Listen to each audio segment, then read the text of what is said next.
Welcome back to Rise of the Kasai, where I've discovered that all I need to do to advance is jump into the pit that is right next to the door that I need to get to, because that's where the final switch awaits. Why would you put a switch so close to the door that it opens that it's impossible to miss it? Well, that's something I'd have to ask Bottle Rocket. Cut some slack, it's the first game they ever made. But we're through. There's Baomusu, just in time to miss the slaughter. But it's fine, he will teleport to our side as soon as we step into the success circle. Through secret passageways, we evaded most of the horde, and found our way to the Oracle, still safe and protected within the confines of her gardens. The Oracle warned them of the rise of the Kasai, and how they sought the ancient spells. She urged them to go with haste to Tiru, a city under siege, and seek out 2 small children, one of whom bore the mark of Kree. She told us to then take her seed, and seek out a garden at the center of Nungari, a desert city in northern Tika. There we were to bury it, so she could grow under the noses of those who would seek to control her. By planting her seed, she would escape the Kasai, and the world would have an alternate way to commune with the gods.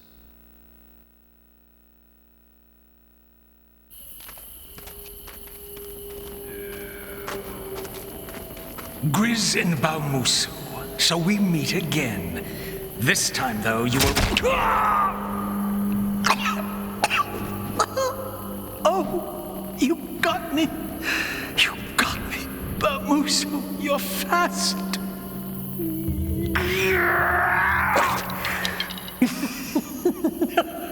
Great shot, Rakus. Fast and true. You should be commended. What is this? I gave up a little something that I didn't need anymore, Rakus. My heart. Take them! Baomusu, quickly! Find your way to the exit. Okay, that was probably the best moment of the entire game. And it explained why Rao didn't just chop the head off that other Gangoon priest that he met earlier who turned into a dragon. Sort of. Doesn't really, but maybe Sihir is clearly special.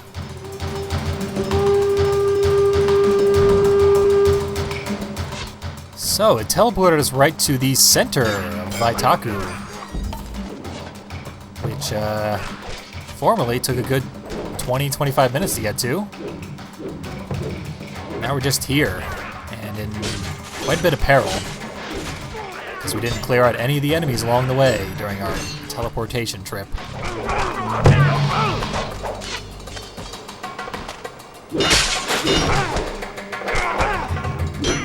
And of course it resets our health every time.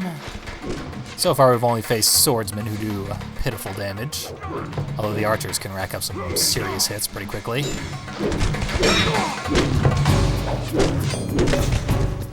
Okay, so that was our group killed.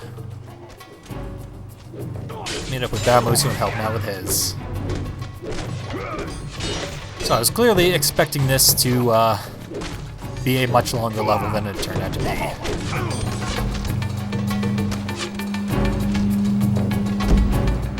I suspect once we complete this area here, finish out the rest of these archers, we will be done. It's gonna make for one hell of a short video. Now I'll find something to do to fill it. Maybe those half-dozen challenges that are impossible to complete in my current state. We did get to briefly see during that cutscene the winter outfits of Grizz and Baomusu. Baomusu was wearing a bear. Seems bear is his spirit animal in some undefined way. Would have been cool if they'd done something with that, rather than just reference it occasionally in easily missable ways. But of course, Kuzo had to be part of the story, because he's the narrator.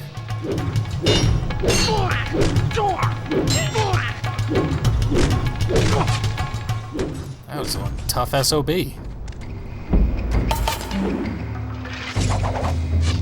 Okay. I think I saw a ladder. It's hard to tell, because again, the dark screen issue. I'm very lucky that it is only during gameplay that the screen is incomprehensibly dark. The finished video, I don't have to do anything to edit up the brightness, which is convenient.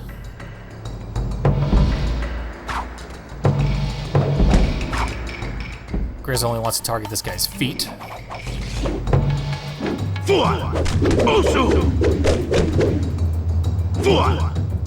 This is gonna get interrupted. Yep.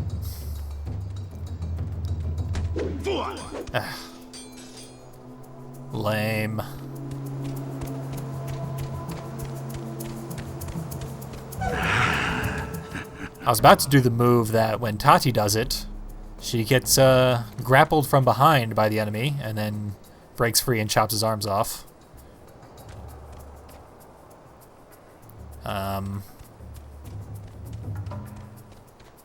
I don't think I can access the ladder. Okay, there it is. Jeez. I thought maybe it was a drop-down ladder that Grizz couldn't do because he doesn't have Kuzo. But that is not the case. However, you're not really in any convenient sort of position to get the Taku. Oh, maybe we have to scale back up Vaitaku to get to the end of this area. Yes, indeed.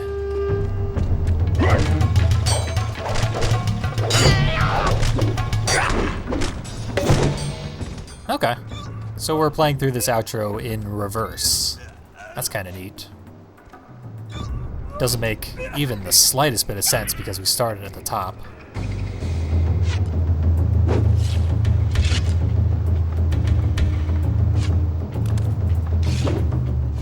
Let's see. I'm trying to gravitate towards that Taku so I don't miss it.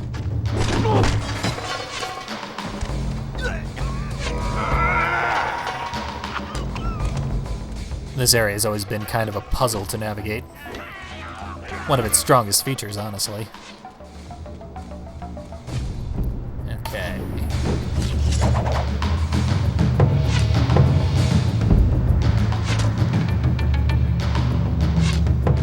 Thankfully, archers are so inaccurate in this game.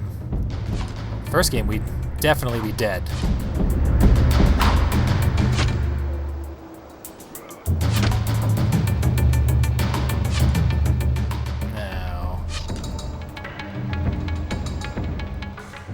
Is where the dark screen issue really takes its toll on me.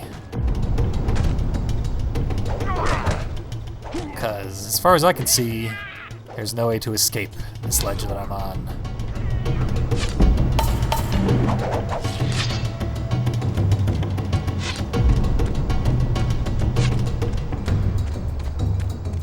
Yep, stuck here forever.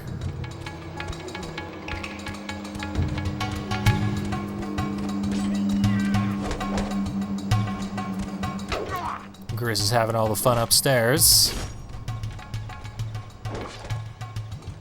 I may have chosen a legitimate dead end. Okay, here's a ladder.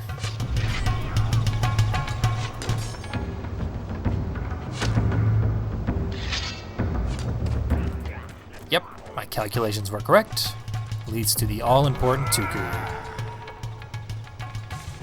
And since we've had all the weapons in the game since about, like, the second level, I can't fathom that would be the reward for collecting the Takus.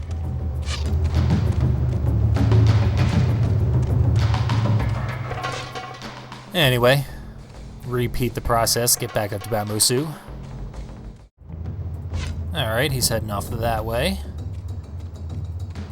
Should be able to catch up with him. Hopefully he doesn't die first.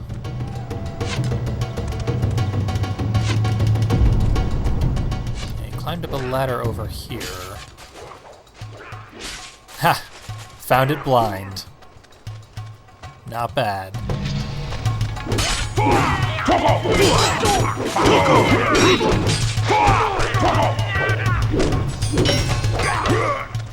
Well, let's make sure no one dies up here. Except, of course, the Kasai.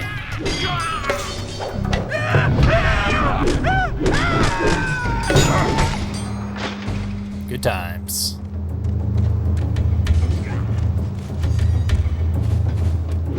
Wow. Knocked that armored guy flat on his ass in one hit. So, more reinforcements, naturally.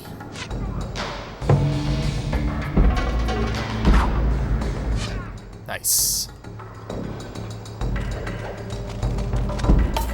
Oh, don't want to do that. Though I wonder if I... No, I can't stealth kill them all. Batmusu's fighting them. Tried that before. Oh, hi. How did I miss you? No, I originally thought in the first game that Vaitaku was perhaps loosely modeled after maybe a Russian locale. Something Central European. It's a little more generic here. I can't quite place it.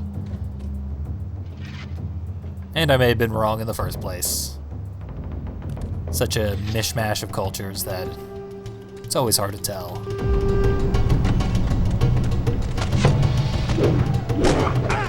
Pretty sure I've set off every hornblower along the way. That said, I don't know why I'm fighting these guys, except for the fact that they will threaten Baomusu if he comes up the same way. And then he'll probably die to them, because the AI is terrible at fighting on its own, but incredibly useful when you team up with it.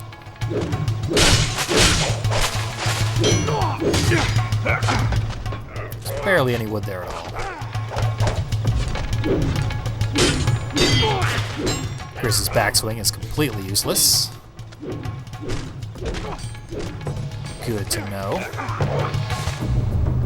Boy.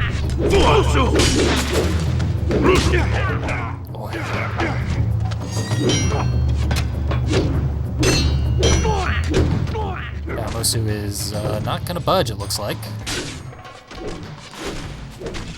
He likes to delegate for some reason.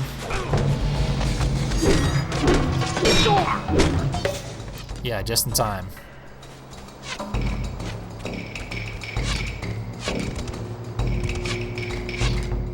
Alright, just what I needed.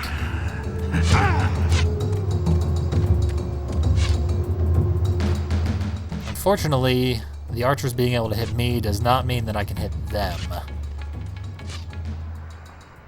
I'm fairly certain that was almost never the case in the first game, but it happens a bit too often here. Ooh, Axeman. Don't think we've even seen one of those yet. He was horribly outclassed in this case. But I can imagine they'll be pretty threatening later on.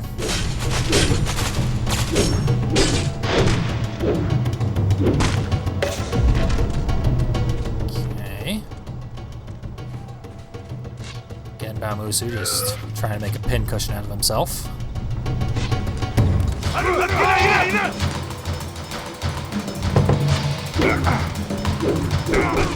Oh man, that is a lot of axes coming at me.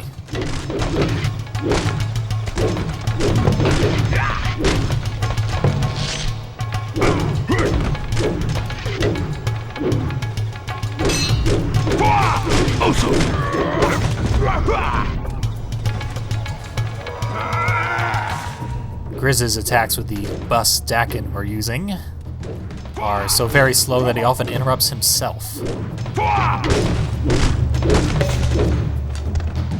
Nonetheless, when they actually do end up getting swung, pretty damn effective. I'll save just in case. That was a pretty tough area. Although, knowing the layout of this area, I should assume that the end of the level should be very, very close.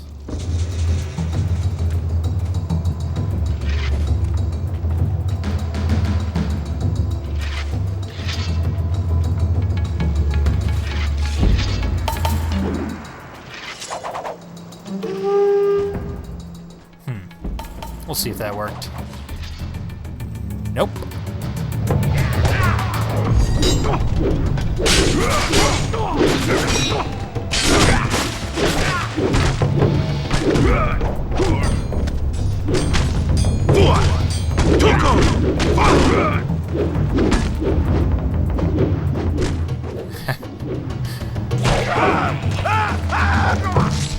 There's a real problem with finishing off downed enemies in this game. They really messed up the programming from the first game there. Because every time you try, if you have that enemy locked on, your character will just dance around on their unconscious body for a while.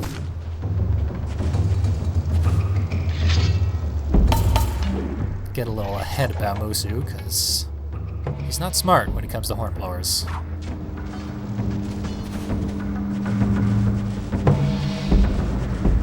Or this guy. There. You look like you need a little help.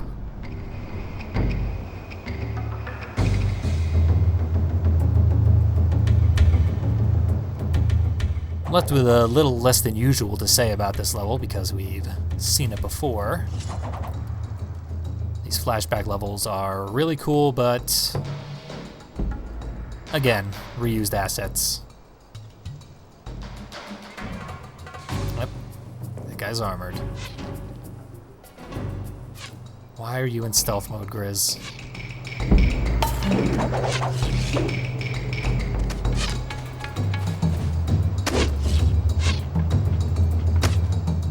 Uh-oh.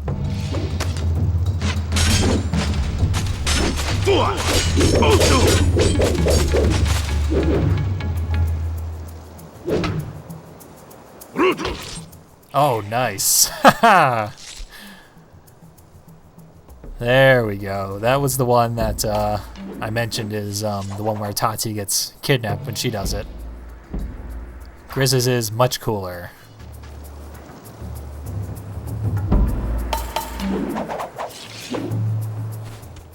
Too bad it spazzed out because the guy went through a wall during the animation, but I'm sure we'll see a cleaner one later on. Oh, this is awfully generous. And perhaps a little foreboding. Is Bamusu ever going to show up? Okay. He's merely on the previous platform. Oh my. What can we do about this? Very little. Yeah, I'm not making a move until my buddy Superfly gets here.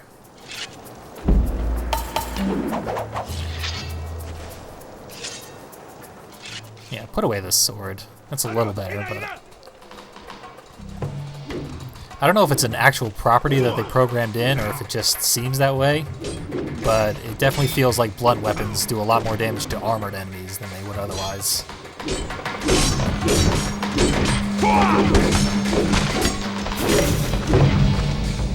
Oh,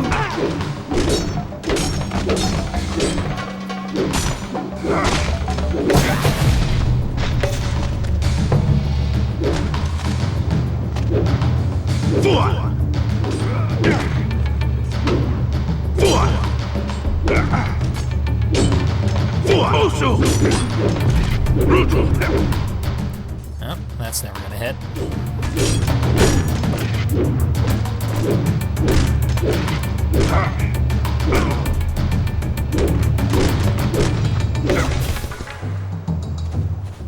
Camera going through the wall keeps making me miss all the fun violence.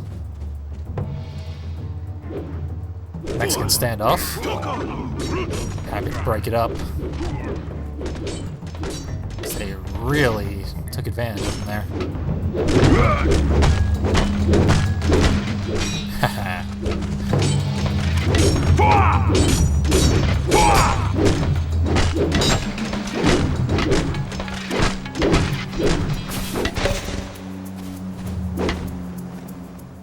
I'd say that was a pretty good proof of concept of the dual character gimmick. If we can handle that many enemies that easily. And we've made it.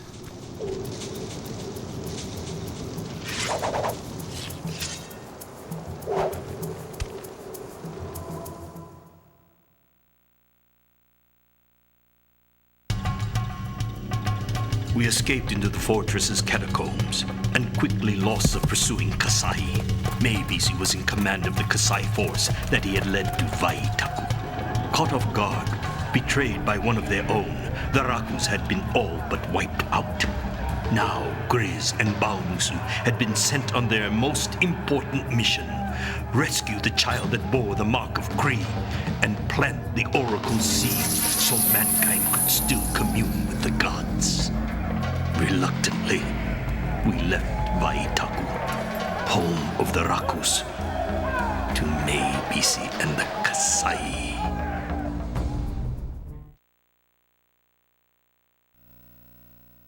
That's another mission down where literally nothing story-wise has been accomplished. And we already know that Ngare is going to fall to the Kasai, just as Vaitaku did.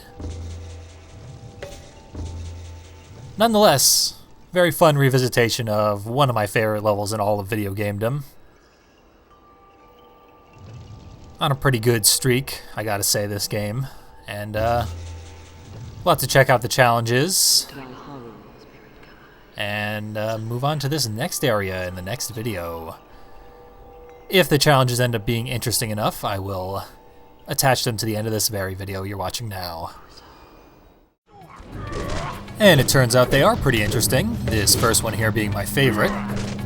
What we have to do is cut down the bridge ahead of us while there's at least 3 enemies on it.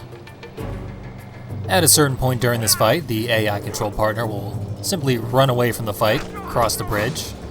That will allow us to cut it down without penalty. If we cut it down before they cross, instant game over because there's no other way to get to the rest of the level. But we've got our requisite 3, plus a bonus 1. If I can actually make it across, they're doomed. Very satisfying challenge to complete. And just slightly ahead of this area, the AI partner will show us Grizz's intended path, which happens to have the level's first Tuku, but it's our final Tuku because I never found this area. It runs parallel to the main level, and down here happens to be a good place to get our final unique challenge, which is to backhand 5 enemies. I had to look this up because there's no indication of what the hell a backhand is. Turns out it is a unique animation with Baumusu when you strike to the left. We just did the 2 left strikes that do not count, but there was the backhand.